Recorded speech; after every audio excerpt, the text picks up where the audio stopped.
madaxweynaha dowladda federaalka Soomaaliya Maxamed Cabdullaahi Farmaajo iyo wafdi ballaaran oo hogaaminayo ayaa maqrinamadii caawa soo gaaray magaalada Tancadaad ee xarunta ku meel gaarka maamulka Galmudug waxaana madaxweynaha oo socdaalka uu ku weeliyay madaxweynaha maamulka Galmudug Axmed Ducaale Geelaxaab ay socdaal dhanka lugta kaga soo ambabaxeen maanta magaalada Gaalkacyo ee xarunta gobolka Mudug waxaana madaxweynaha socdaalkiisa ku soo maray deegaano dhowr oo ka tirsan Galmudug ugu dambeyn madaxweynaha ayaa waxa si weyn loogu soo dhaweeyay magaalada Cadaado ee xarunta ku meel gaarka maamulka Galmudug boqolaal dadweyne oo iskugu soo baxay afaafka hore ee madaxtooyada magaalada Cadaado ayaa madaxweynaha waxa uu kaga mahad celiyay sida wanaagsan ay u soo dhaweeyeen ugu horeyn madaxweynaha Galmudug Axmed Ducaale Geelaxaab ayaa kaga mahad celiyay shacabka sida qiimaha leh ay u soo dhaweeyeen madaxweynaha Soomaaliya madaxweyne waa ka weyn ka soo dhacay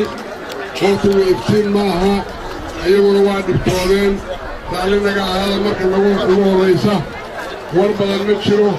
wax badan ma oran karno madaxweyne Maxamed Cabdullaahi Farmaajo madaxweynaha Soomaaliya ayaa shacabka reer Cadaado kaga mahad celiyay sida qiimaha leh ay u soo dhaweeyeen sida quruxda badan loo soo dhaweyseen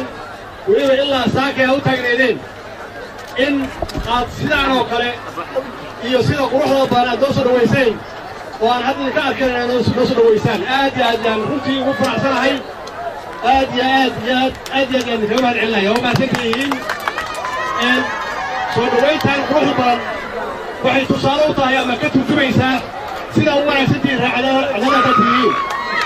sida u wanaagsantihiin sida dawladdiina u kacaysihiin ee ka turjumaysaa soomaalinimadeena ka turjumaysaa wadaniyaddiina ka turjumaysaa